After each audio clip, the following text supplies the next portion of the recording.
नमस्कार विद्यार्थी मित्र. आज आपण महाराष्ट्रातील मृदा प्रकार हा भाग समजून घेणार आहोत. कित्येक लेखकांची पुस्तके मी रेफरन्ससाठी घेतलेली आहेत. मात्र त्या रेफरन्समधून महाराष्ट्रातील मृदा प्रकार हे नेमक्या कोणत्या नकाशाद्वारे मांडण्यात आले आहे किंवा वेगवेगळ्या लेखकांच्या पुस्तकांमध्ये दिलेला संदर्भीय नकाशा यामध्येही मोठ्या प्रमाणावर तफावत असलेली मला जाणवली. त्यामुळेच महाराष्ट्रात असणारे मृदा प्रकार हे जर का परीक्षांच्या दृष्टिकोनातून आपण तयारी करणार असू तर मात्र आपल्याला व्यवस्थितपणे समजून घेणं गरजेचं आहे. SYBA शिकत असताना हे समजून घेणं अगदी सोपं व्हावं या दृष्टिकोनातून मी या विषयाची मांडणी केलेली आहे.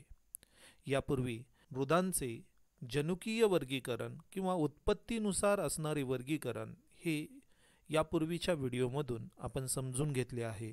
त्यामुळे ज्या वेळेस मी हा भाग एक्सप्लेन करत आहे आणि जर त्यातला काही भाग एक्सप्लेन करताना समजत नसेल तर यापूर्वीचा माझा व्हिडिओ निश्चितपणे पहा, तुमच्या शंकांचं निरसन नक्की होईल. महाराष्ट्रातील मृदांचे वितरण आणि प्रकार समजून घेण्याआधी आपण पहिल्यांदा भारतातील मृदांचे वितरण आणि प्रकार या संदर्भातील नकाशाचं आढावा आपण घेणं गरजेचं ठरतं. 1972 साली प्रकाशित झालेला सॉइल मॅप ऑफ इंडिया या नकाशाद्वारे मृदांचे भारतात एकूण 26 प्रकार आढळतात असे नोंदवले गेले आहे. यामधील मृदांचे जे प्रकार निर्माण केलेले होते ते सर्वसामान्य व्यक्ती समजून घेणं हे सोयीचं होईल अशा दृष्टीने केलेले दिसून येतात. 1985 साली भारतासाठी नवीन असा मृदांचा नकाशा बनवला गेला. या नकाशाद्वारे मृदांचे 103 प्रकार हे संपूर्ण भारतासाठी नोंदवले गेले. यामध्ये मृदांची अधिक वैशिष्ट्ये या नकाशांमधून नोंदवण्याचा प्रयत्न केला गेला. याद्वारेही महाराष्ट्रातील मृदांचं वर्गीकरण हे आपल्याला व्यवस्थितपणे समजून घेता येतं. 1987 साली सॉइल डिपार्टमेंटकडूनच प्रकाशित झालेला हा नकाशा यामध्ये 103 मृदांचे प्रकार नोंदवले गेले. या मृदांचे प्रकार नोंदवत असताना मृदांची भौतिक व रासायनिक गुणवैशिष्ट्ये यांचा देखील या मृदांमध्ये नोंद करण्यात आली. या मृदांची ही नोंद करत असताना तुम्हाला प्रत्येक मृदांच्या ठिकाणी काही आकडेवारी दिसते आणि ती आकडेवारी म्हणजे काय हे पेडॉलॉजिकल टर्मिनॉलॉजीद्वारे म्हणजेच मृदाशास्त्रातील संकल्पनांद्वारे या मृदांचं वर्गीकरण हे केलेलं दिसून येत आहे. 1996 साली महाराष्ट्रातील सॉइल हा नकाशा प्रकाशित झाला आणि यामध्ये महाराष्ट्रातील मृदांचे 350 विविध असे प्रकार पाडलेले दिसून येतात. सर्वसामान्य व्यक्तीला हे प्रकार लक्षात ठेवणे किंवा त्याच्यातील बारकावे लक्षात ठेवणे हे थोडंसं अवघड जातं. मात्र जे मृदाशास्त्राचे विद्यार्थी आहेत किंवा कृषीशास्त्राचे विद्यार्थी आहेत त्यांना या नकाशांमधून मिळालेली जी काही माहिती आहे ही अतिशय महत्त्वाची अशी असलेली दिसून येते. नियोजन करत असताना एवढ्या सखोलपणे मृदांचे नकाशे हे बनवणे आवश्यक असते आणि त्याच दृष्टिकोनातून 1996 साली महाराष्ट्र सॉइल्स हा 1 सेंटीमीटर बरोबर 5 किलोमीटर या प्रमाणावरील नकाशा हा तयार करण्यात आला आणि या नकाशाचे 8 भागामध्ये विभाजन दिसतंय आणि यामधून महाराष्ट्रातील मृदा या सखोलपणे सर्वेक्षणातून नोंदवलेल्या दिसून येतात. मात्र SYBA शिकत असताना एवढ्या सखोलतेने विचार करणं किंवा सखोलपणे मृदा जाणून घेणं हे थोडंसं अवघड वाटतं.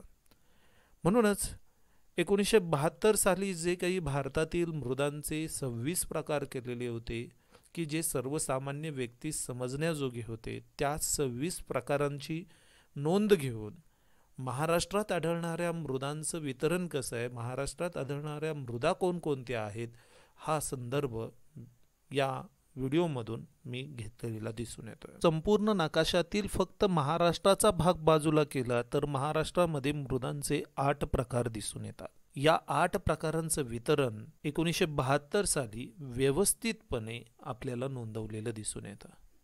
विविध MPSCची पुस्तके किंवा मृदेचं वितरण याविषयी स्पष्टीकरण देत असताना अशा पद्धतीने कोणत्या वर्षाचा नकाशा वापरला याबाबतचं स्पष्टीकरण न देता ते वितरण दिलेलं दिसतं आणि या वितरणामध्ये मोठ्या प्रमाणावर स्थानांमध्ये असलेला बदल हा असलेला दिसून येतो आणि त्यामुळं मृदा नेमकी कोणत्या जिल्ह्यामध्ये कोणती आहे याविषयीची माहिती ही समजणं थोडंसं अवघड होत आहे. आणि याच कारणास्तव हा भाग समजण्यास सोपा करण्यासाठी मी हा संदर्भ म्हणून 1972 सालचा महाराष्ट्रातील मृदांसाठी नकाशा वापरलेला दिसून येतो. 1972 साली असणाऱ्या जिल्ह्यांचा जर का आढावा घेतला तर महाराष्ट्रामध्ये 1972 नंतर विविध जिल्ह्यांची विभागणी झाली आणि नवीन जिल्ह्यांची निर्मिती झाली. त्यामुळेच जुन्या नकाशांमध्ये कुलाबा म्हणजेच रायगड किंवा उस्मानाबादमधून लातूर तयार झालं, परभणीमधून हिंगोली किंवा जालना वाशिम यासारखे किंवा चंद्रपूरमधून गडचिरोली निर्माण झालं, गोंदिया झालं. यासारख्या नवीन ज्यावेळेस जिल्ह्यांची निर्मिती होते त्यावेळेस या जिल्ह्यांनुसार आपल्याला याची विभागणी करणं गरजेचं ठरून येतं.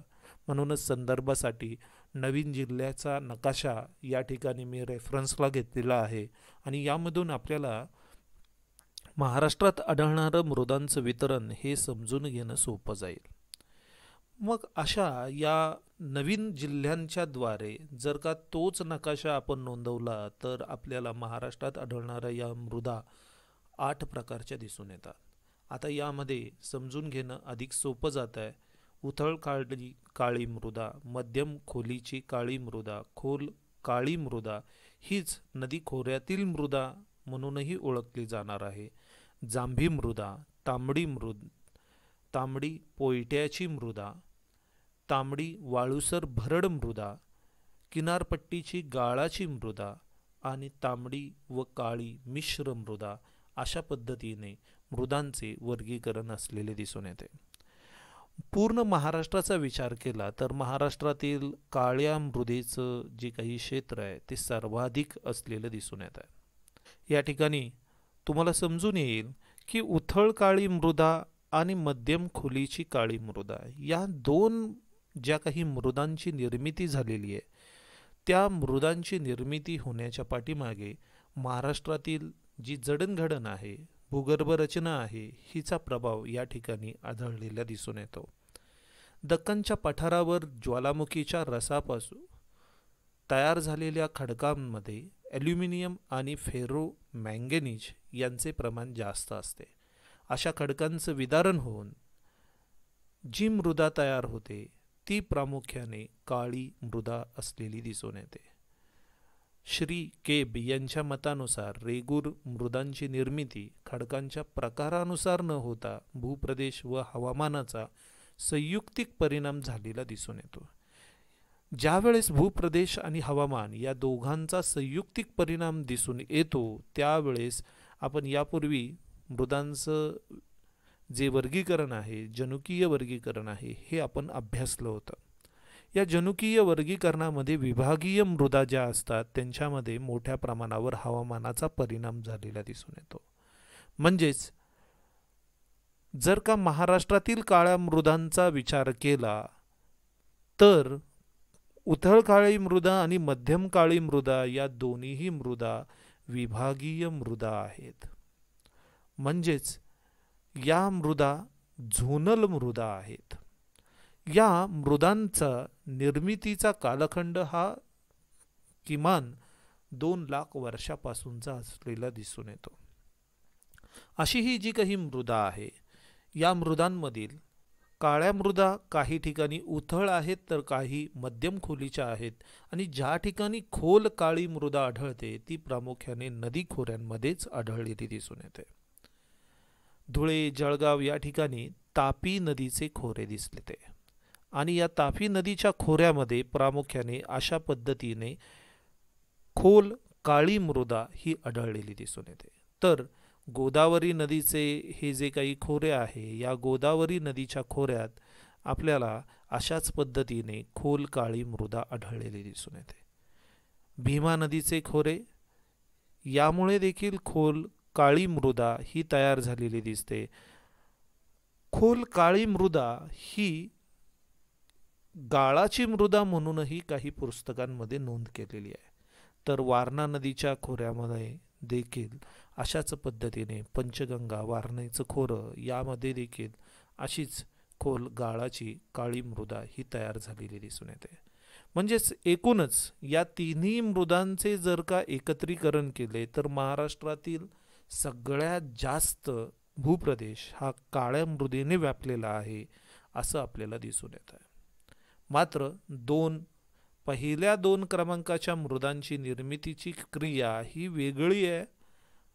तिसरी खोल गाळाची मृदा ही मात्र मृदा जी आहे ती मृदा ही अविभागीय मृदा म्हणजेच गाळाची मृदा म्हणून ओळखली जाईल. म्हणजेच नदीच्या वहन कार्यामुळे पूर मैदानांची जी काही निर्मिती होतीये त्यामुळे त्या ठिकाणी गाळाची खोल मृदा ही तयार झालेली आहे. म्हणजे पहिल्या 2 या विभागीय मृदा आहेत, तर तिसरी मात्र अविभागीय मृदा असलेली दिसून येते. चौथी मृदा आहे ती म्हणजे लॅटराइट मृदा. या लॅटराइट मृदांचं क्षेत्र रायगड, रत्नागिरी आणि सिंधुदुर्ग या भागात आहे. रत्नागिरी आणि रायगड याच्यामध्ये मेजॉरिटी पोर्शन हा लॅटराइट मृदांचा म्हणजे जांभ्या मृदेचा आहे. कित्येक पुस्तकांमध्ये रायगडचा संदर्भ आहे, मात्र रायगडमध्ये असणारं जे काही प्रमाण आहे ते खूप अल्प आहे. म्हणून या नकाशामध्ये स्पष्टीकरणासाठी रायगड याची नोंद ही जांभ्या मृदांमध्ये घेतलेली नाही. जांभ्या मृदेचं क्षेत्र हे गडचिरोली जिल्ह्यामध्ये आढळलेलं दिसून येतं. हा थोडासाच पोर्शन या ठिकाणी आहे. कित्येक पुस्तकांमध्ये या पोर्शनच्या बाबतही काही ठिकाणी हा पोर्शन इथे दाखवलेला दिसून येतो, मात्र या चुका दुरुस्त करणं हे गरजेचं असलेलं दिसून येतं. म्हणूनच जे MPSCचे विद्यार्थी असतील यांनी देखील ही गोष्ट नोंद करण्यासाठी आहे की त्या ठिकाणी जी काही मृदा आढळते ती लॅटराइट मृदा नाही, तर फक्त केवळ हाच भाग हा लॅटराइट मृदांचा भाग म्हणून ओळखला जाईल. तांबडी पोयट्याची मृदा संपूर्ण सह्याद्री घाटमाथ्यावर देखील आढळते.